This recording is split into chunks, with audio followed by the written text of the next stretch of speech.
안녕하십니까. 한글함 국어입니다. 오늘 우리가 수업할 내용은 현대시 1강 김소울의 적동생입니다. 수업을 시작하기 전에 일단 우리 학원 자체 커리큘럼을 간단하게 안내해 드리겠습니다. 우리 3월달부터 해서 현대시 총 42강을 공부할 예정입니다. 여기에 더해서 우리 비문학, 그러니까 독서 문제에서 한 주에 3개에서 4개 정도의 지문을 해서 1년 과정으로 우리가 수업을 진도 나갈 것입니다. 커리큘럼 안내는 다음에 만났을 때 더 자세하게 안내를 드릴 거고, 오늘은 현대시 1강 김소울의 적동생 수업을 시작하겠습니다. 우리 요시를 공부하기 전에 먼저 알고 가야 되는 배경 지식에 대해서 먼저 말씀을 드리겠습니다. 모두 학생들 교재를 가지고 있겠죠. 우리 4페이지를 잠깐 볼까요? 4페이지에 보면 문제 3번에서 이 시의 창작의 배경이 되는 또는 차용했던 적동생 배경설화가 나왔으니까 요거부터 읽고 들어가겠습니다. 자, 옛날 진두강가에 11매가 살고 있었는데 어머니가 돌아가시고 의붓어미가 들어왔다. 의붓어미 계모겠죠. 의붓어미는 성격이 매우 포악해서 전처의 자식들을 심하게 구박하였다. 그러던 어느 날 10남매 중에서 무려 남매가 10명이었습니다. 마진 큰누이가 박천의 어느 부잣집 도련과 혼약을 맺게 되었는데 혼수를 장만해놓고 계모의 구박에 못 이겨 갑자기 죽고 말았다. 비극적이죠. 동생들이 슬퍼하면서 누이의 혼수를 마당에서 태우는데 우리나라 전통 이제 정서가 죽은 사람은 이제 저승에 가지고 갈 때 물건을 태워서 가지고 간다는 이야기가 있기 때문에 지금 물건을 태우고 있습니다. 의붓어미는 아까워하며 태우지 못하게 말렸다. 왜냐하면 이 홍수정체가 워낙 고가다 보니까 의붓어미 입장에서 어떨까요? 이거를 팔면 돈이 되는 건데 이걸 태우고 있으니까 아까워서 말렸다고 합니다. 이에 격분한 하관한 동생들이 의붓어미를 불 속에 밀어넣었더니 의붓어미는 까마귀로 변하여 날아갔다. 적동생가 된 누이는 이 부분이 제일 중요합니다. 우리 일단 배경지식 같이 찍어볼까요? 적동생입니다. 배경설을 봤을 때 이 적동생은 누구라고? 죽은 누이라고 볼 수 있습니다. 자, 맞아 읽을게요. 적동생가 된 누이는 동생들이 보고 싶었지만 까마귀가 두려워서, 그러니까 의붓어미가 두려워서 남들이 다 자는 깊은 밤에만 나타나 울었다. 자, 여기까지가 이 작품과 관련된 우리나라 전통 배경설화, 서북지방의 설화를 우리 한번 봤습니다. 다시 교재로 돌아가서 우리 2페이지부터 같이 보겠습니다. 자, 김소울의 적동생. 여기서 적동생은 우리 이미 봤다시피 죽은 누이라고 볼 수 있습니다.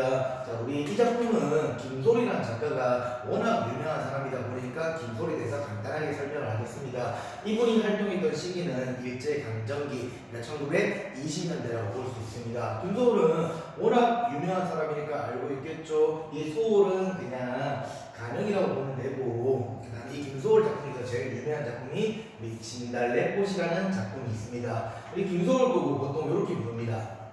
자, 민족시인 또는 민요시인이라고 부를 수 있습니다. 그럼 어떤 사람에게 특정 명칭을 붙인다는 얘기는 그 근거가 있겠죠. 왜 민족시인이라고 부를까요?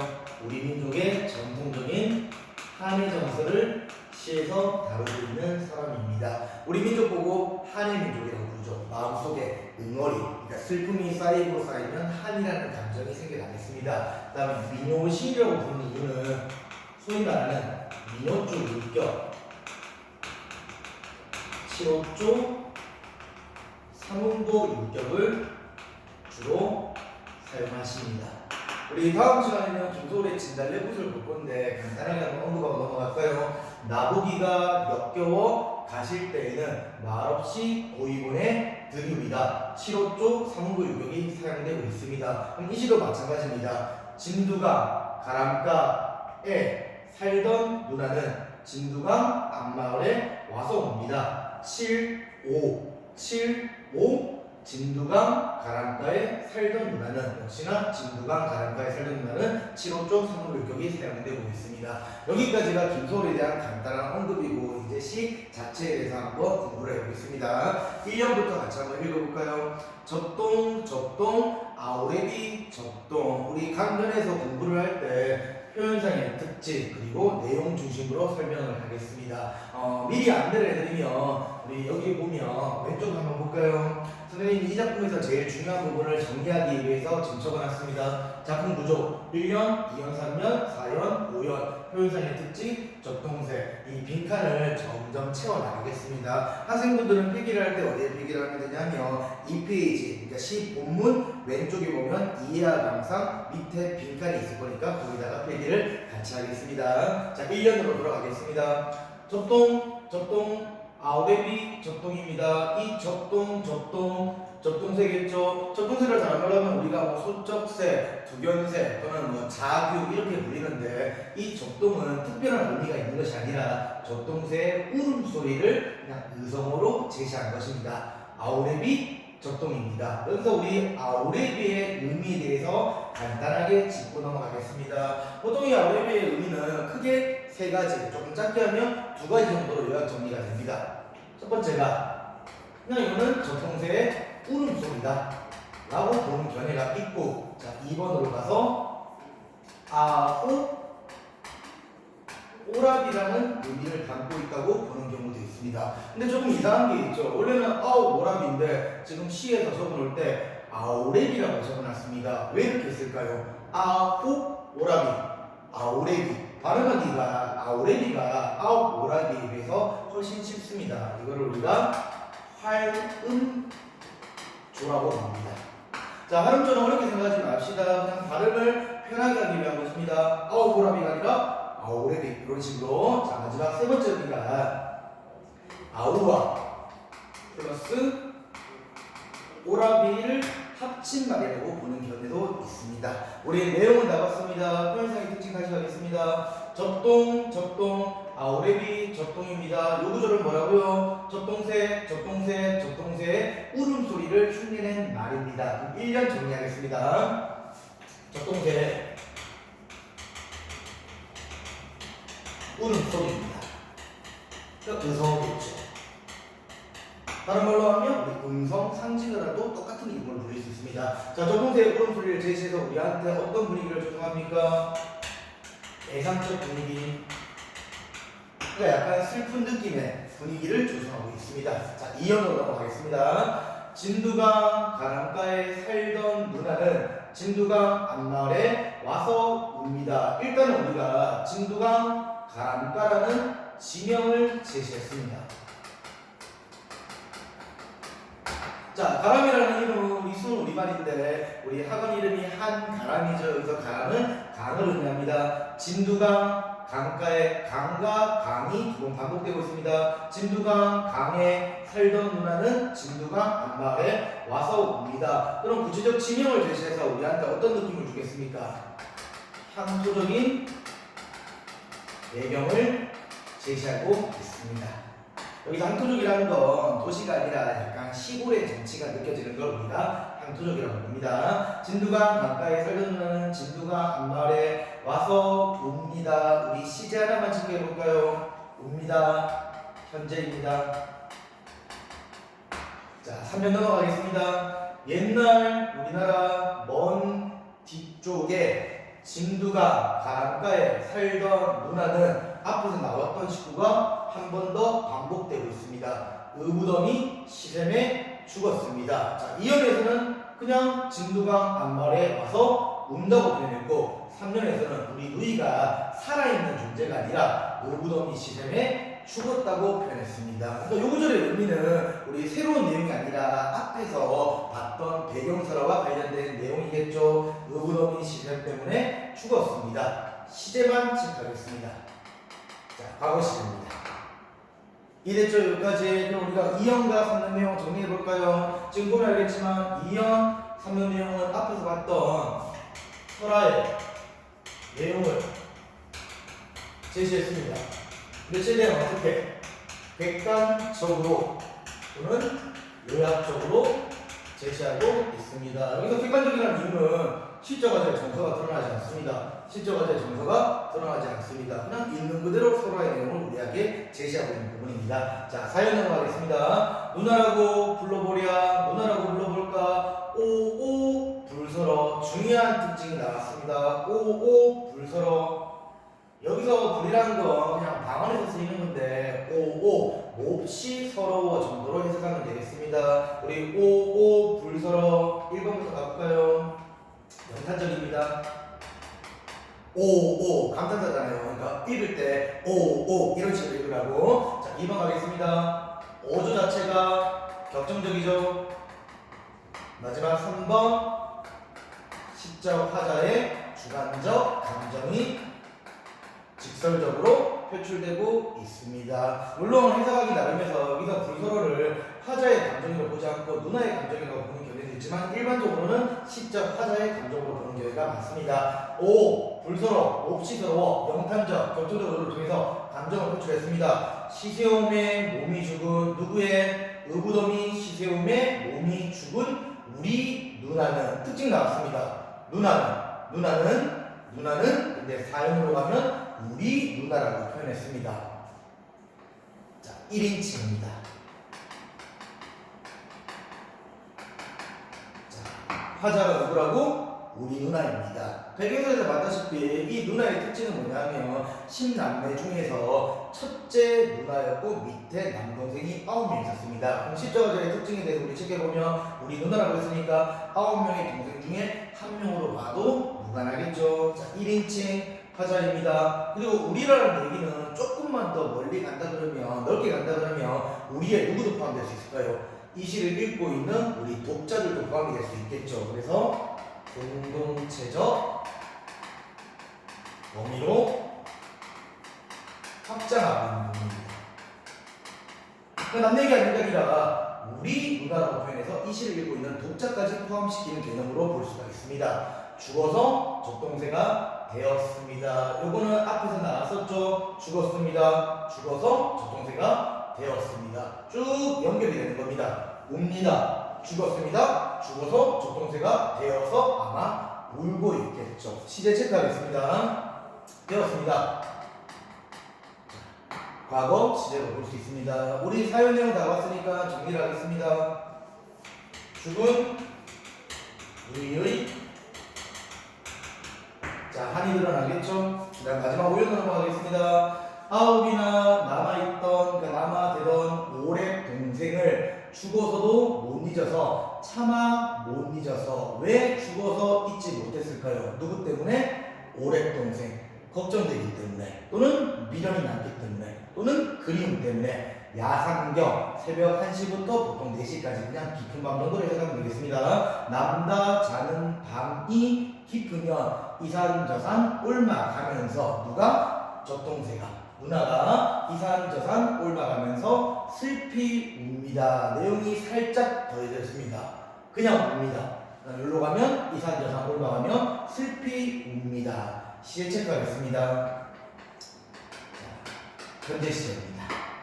이 부분에서 우리가 중요하게 체크해야 될 부분은 뭐냐면 이 누나가 죽어서 저승으로 가지 못하고 또는 천국으로 가지 못하고 이승에 머물러 있는 이유가 드러났죠, 얘들아. 자, 어떻게 갔습니까? 동생들을 죽어서도 잊지 못해서 차마 잊지 못해서 아직까지 이승에 머물러 있는 존재가 적동생 또는 누나라는 뜻입니다. 오연 정리하겠습니다. 의의 혈육의 정이라든가 혈육에 대한 미련 또는 걱정이 드러나는 부분입니다. 자, 여기까지 봤으면 우리가 내용 정리가 끝났으니까 우리 표현상의 특징과 적동세의 의미에 대해서 우리 체크를 하면서 넘어가겠습니다. 표현상의 특징 1번부터 가볼까요? 자, 기본적인부터 가겠습니다. 설화를 사용했습니다. 또는 시적으로 변형하고 있는 시입니다. 자, 두 번째 시 가겠습니다. 2번. 자, 이거는 보면 끝나는 말을 봅시다. 와서 웁니다. 죽었습니다. 되었습니다. 슬피 웁니다처럼 종결어미가 비읍니다. 반복되고 있습니다. 자, 세 번째 특징 보겠습니다. 세 번째 특징은 1년에 드러났습니다. 울음소리를 제시했죠. 그러니까 구성어를 활용하고 있다. 자, 정리가 됐습니까? 우리 마지막 4번 특징 가겠습니다. 이거는 이미 앞에서 언급했습니다. 민호조 율격, 실업조, 상호부 율격 사용되고 있죠. 실업조, 상호부 율격입니다. 자, 이게 학력평가라든가 모의고사 또는 수능을 왔을 때 선택지가 어떻게 만들어지냐면 이런 식으로 할 수도 있습니다. 비읍니다. 종결어미를 반복하고 있다. 음성 상징어를 사용하고 있다. 특정 글자수를 반복하고 있다. 또는 특정 소리마디를 반복하고 있다. 똑같은 말로 하면 됩니다. 그러니까 시험지에서 선택지를 제시할 때 상호어라는 얘기가 안 나오고 특정 소리마디를 반복하고 있다고 똑같이 음보에 대해서 얘기하고 있는 부분이니까 같은 말로 보면 되겠습니다. 자, 이제 마지막 이 시의 중심 소재입니다. 접동사의 의미와 관련된 문제가 나오겠죠. 그럼 접동사의 의미를 간단하게 체크하겠습니다. 자, 1번, 2번, 3번. 우리 각 면에서 한번 봅시다. 자, 첫 번째 이거 봅시다. 시세움의 몸이 죽은 우리 누나가 죽어서 접동사가 되었다고 표현했습니다. 그럼 이거는 죽은 누이의 하신 또는 분신으로 볼 수 있습니다. 그 다음 이제 두 번째 가겠습니다. 시세움의 몸이 죽은 우리 누나가 저승으로 가지 못하고 왜 죽어서 접동사가 되었을까요? 누이의 한이 담겨있는 소재입니다. 마지막 세 번째 특징 가겠습니다. 자, 노랫동생을 죽어서도 잊지 못해서 차마 잊지 못해서 이승에 머물러 있는 존재가 우리 누이 또는 접동생입니다. 그럼 이거는 혈육에 대한 정이랍니다. 그리움이 담겨있는 소재가 접동사로 볼 수 있습니다. 자, 우리 시에서 중요한 부분을 다 정리했습니다. 표현상의 특징, 그 다음에 내용상의 중요한 특징 다 봤으니까 한번 빨리 읽으면서 중요한 부분 다시 짚어보겠습니다. 접동, 어뢰비 접동, 접동사의 울음소리를 제시해서 예상적 분위기를 조성합니다. 진두강, 바람가, 구체적 지명이겠죠. 향토적 배경입니다. 진두강 앞말에 와서 울고 있습니다. 누가? 접동사가 또는 누나가. 옛날 우리나라 먼 뒤쪽에 진두강 가람가에 살던 누나는 의구덩이 시름에 죽었습니다. 여기까지가 설화 내용을 최대한 객관적이고 요약적으로 제시했습니다. 누나라고 불러볼까? 오 서러워, 몹시 서러워, 영탄적, 그 다음에 격정적 어조를 통해서 감정을 표출했죠. 시세움의 몸이 죽은 우리 누나가 죽어서 접동사가 되었습니다. 죽은 누이에 한이 담겨 있습니다. 마지막 오연, 아홉이나 남아내던 오랫동생을 죽어서도 못 잊어, 차마 못 잊어, 야상경 남다자는 밤이 깊으면 이산저산 올라가며 슬피 웁니다. 마지막에서 효력의 정이라든가 미련 또는 걱정 또는 그리움이 담겨 있습니다. 자, 시 전체에 대해서 정리가 끝났으면 이제 추가로 선생님이 기출문제에 대해서 한번 얘기를 해보겠습니다. 이 김소월의 접동사는 지금까지 봤을 때 한 10년 정도 봤을 때 시험에서 한 3번 정도 나왔습니다. 첫 번째가 2016년 고2 3월 학력평가에서 접동사가 문제로 나왔었습니다. 지문을 제시해서 우리 기출문제를 보면 이 시에서 중요한 내용이 뭔지 또는 이 시를 우리가 정리를 잘 해놓으면 문제를 어떻게 쉽게 풀 수 있는지가 이해가 되겠죠. 자, 기출문제 얘기 드리겠습니다. 2016년 고2 3월에서 특징이 뭐냐면 보기를 제시했습니다. 죽은 누이의 한에 대해서 언급했죠. 자, 김소월 특징 뭐라고? 민족신, 한의 정서를 표현하고 있습니다. 그러니까 물어볼 때 문제에서 당연히 물어볼 수밖에 없습니다. 보기에서 누이의 한인데 여기서 끝나는 게 아닙니다. 이 시의 창작 배경으로 봤을 때 나라를 잃은 우리 민족의 한이 담겨있는 소재가 접동사 또는 누이의 한이라고 봤습니다. 이렇게 봤을 때 문제를 풀 때 단순하게 이 작품 전체에 대해서 정리만 끝나는 게 아니라 확장을 해야 되겠죠. 누이의 한이 나라를 잃은 민족의 한이구나라고 이해를 하고 들어가야 됩니다. 자, 그 다음에 2016년 죄송합니다. 13년 3월 이번에는 고3 문제였습니다. 자, 이 고3 문제가 우리가 볼만하게 되게 많은데 첫 번째 문제가 표현상의 특징을 묻는 문제가 나왔었습니다. 적절하지 않는 것을 찾는 문제, 선택지 5개를 제시하겠습니다. 이건 선생님이 만든 선택지가 아니라 실제 기출문제에서 이런 식으로 문제가 나온다는 걸 여러분들에게 확인하기 위한 겁니다. 자, 첫 번째 선택지가 뭐냐면 표현상의 특징이니까 자, 가겠습니다. 예상적 분위기를 조성한다. 맞습니까? 맞습니다. 접동사의 오름수를 통해서 예상적 분위기를 조성한다. 맞죠? 자, 2번 명령형 어미를 사용하고 있다. 자, 우리 여기까지 공부했으면 이미 이 문제의 정답은 2번이라고 확인할 수 있습니다. 명령형 어미가 사용된 적이 없죠. 웁니다, 씁니다, 되었습니다, 슬피 웁니다. 봤습니다. 2번 비읍니다를 반복하고 있습니다. 평소형을 반복하고 있지 지금 현재 명령형을 반복하고 있는 경우는 없습니다. 자, 세 번째 가겠습니다. 구체적 지명을 제시하였다. 맞습니다. 진두강 가람가에. 네 번째가 행 길이 변화라는 말이 나왔습니다. 확인해 볼까요? 치어도 상황본데 진두강 가람가에 살던 누나는 상원부가 한행에 다 들어가 있습니다. 진두강 간마을에 이음보 와서 옵니다. 이름보 누가 있죠? 행길의 변화 없이 맞는 얘기입니다. 마지막 다섯 번째가 같은 식구를 반복하고 있다.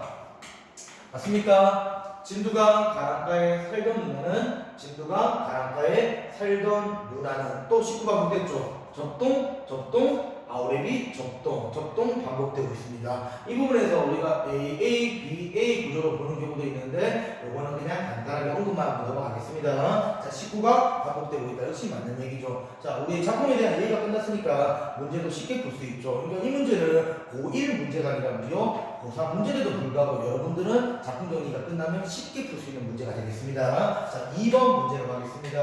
자, 2번 문제는 뭐냐면 그냥 2형부터 4형까지의 내용에 대해서 적절하지 않은 것을 묻는 문제였습니다. 정답만 제시하겠습니다.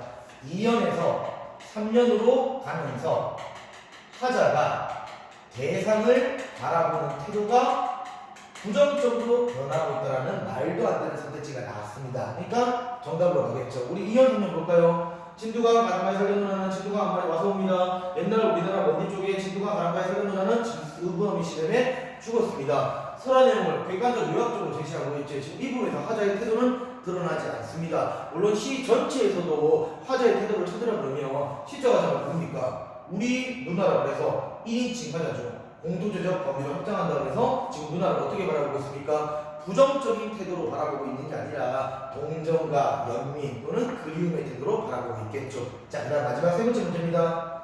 역시 고유 문제랑 마찬가지입니다. 누이의 한이 드러난 부분을 찾으라는 문제가 나왔습니다. 어렵지 않습니다. 정답이 5년에서 쌤이 지금 설명했던 내용 그대로 나왔습니다. 효율개정, 미련과 걱정. 그러니까 선택지가 어떻게 만들어졌냐면 5형 부분에서 남은 동생들에 대한 또는 효력에 대한 미련이 드러나는 점에서 누이의 한이 담겨있다. 당연히 정답으로 가겠죠. 자, 이런 식으로 우리가 작품 얘기가 끝났으면 기출문제를 한번 쭉 보면서 문제가 어떻게 나오는지 정리를 한번 하면 되겠습니다. 자, 마지막으로 선생님이 추가로 조금 설명해 줄 만한 게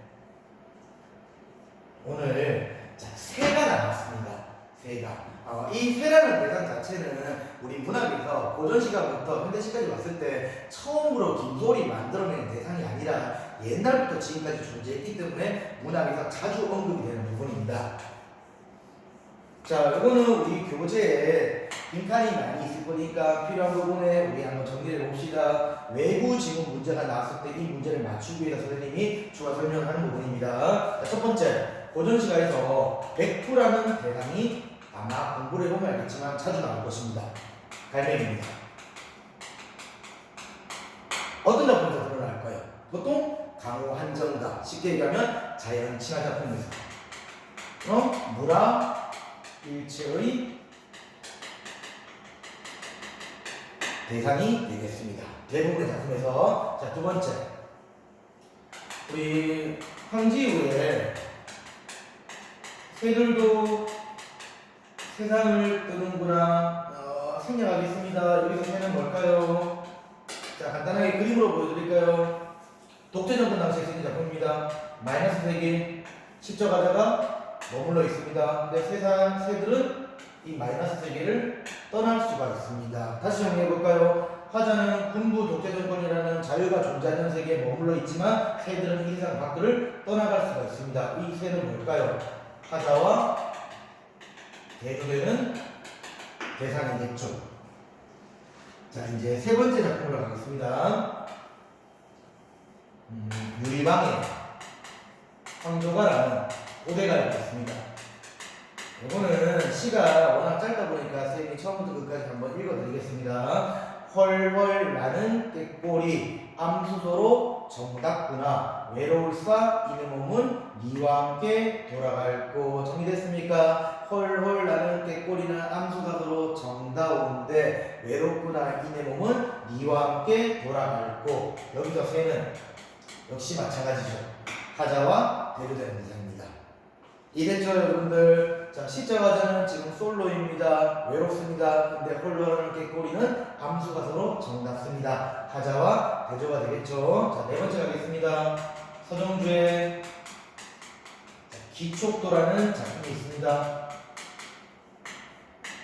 자, 이 세가 되게 중요합니다. 특히 김소월의 저동세와 관련시켰을 때 이 기촉대는 구견세라고 불리기도 하는데 이 접동세의 다른 이름이 소적세 또는 두견세 또는 자귀라고 불리기도 합니다. 그러니까 엄밀히 말하면 이 접동세는 소적세라고 해서 올빼미가의 이제 세인데 이 두견세는 비두기가의 세로 알고 있습니다. 하지만 우리 문학에서는 얘를 구분하지 않습니다. 그냥 같은 개념으로 가면 되겠습니다. 자, 이 두견세가 뭐라고? 기촉도입니다. 총나라로 돌아가고 싶답니다. 이게 중국의 이야기가 관련되어 있는데 총나라 왕제가 폐위를 당하고 난 다음에 총나라로 돌아가고 싶어서 다시 태어난 새가 기촉도 두견세로 봅니다. 그럼 이 기촉도는 어떨까요?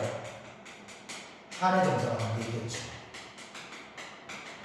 또는 슬픔이 담겨있는 새입니다. 마지막 네 번째, 우리 이조연의 시글 중에서 이런 구절이 있습니다. 일지춘신이야 자규야 알야라는 생각하겠습니다. 다정도 병인 향하여 잠 못 들어 하노라. 그럼 이 자규의 역할은 뭘까요? 지금 십자가자가 다정, 정이 많아서 잠 못 들고 있는데 밖에서 새가 울고 있습니다. 그럼 이 자규의 역할은 역시 애상적 분위기를 조성하겠죠. 이해됐습니까 여러분들? 자, 선생님이 이렇게 길게 설명한 이유는 뭘까요? 여러분들도 공부를 할 때, 앞으로 3년 동안 공부를 할 때 수능, 내신 모두 포함해서 내가 1등급을 받고 싶으면 이런 식으로 선생님처럼 배경식, 특히 문학 같은 경우에는 최대한 많이 가지고 있어야 합니다. 내신 문제 한번 만들어 볼까요? 만약에 시험 문제에서 접동세를 줄쳐놓고 다음 중 밑줄친 접동세와 또는 기억과 시어의 역할 및 의미가 유사한 걸 찾아가면 뭘 찾아야 될까요? 백구 찾으면 오답입니다. 항지우의 세두대상을 통한 역시 오답입니다. 유리왕 역시 오답입니다. 하지만 서정주의 기적도 의미가 비슷하죠. 새 한의 정사가 담겨 있습니다. 접동 역시 마찬가지겠죠. 한의 정사가 담겨 있으니까 정답으로 갈 수 있습니다. 만약에 서정주의 기적도가 없다 그러면 이조연의 시도에서 자규야 알야가는 다정도 백인당하여 참못도로 하느라 예상적 분위기를 조성하고 있으니까 역시 정답으로 갈 수가 있을 것입니다. 이런 식으로 작품과 관련된 최대한 많은 작품을 봐두는 것이 중요합니다. 물론 이거 위에도 뭐 이제 성북동 비둘기라든가 서울봉이라든가 강남서의 새 같은 작품이 있는데 거기서는 보통 이 문명에 의해서 파괴된 자연을 의미하는 구절이 있는데 그거는 생략하도록 하겠습니다. 오늘 중요한 건 백구, 황지우, 세대상을 두거나 우리와 항조가 서정주 기정도 이조면 자규 정도는 반드시 정리를 하고 들어가겠습니다. 자, 오늘 여기까지 봤으면 우리 김서울의 접동세를 다 봤으니까 이해가 됐죠? 다음 시간에는 같은 작가의 진달래꽃을 공부하도록 하겠습니다. 감사합니다.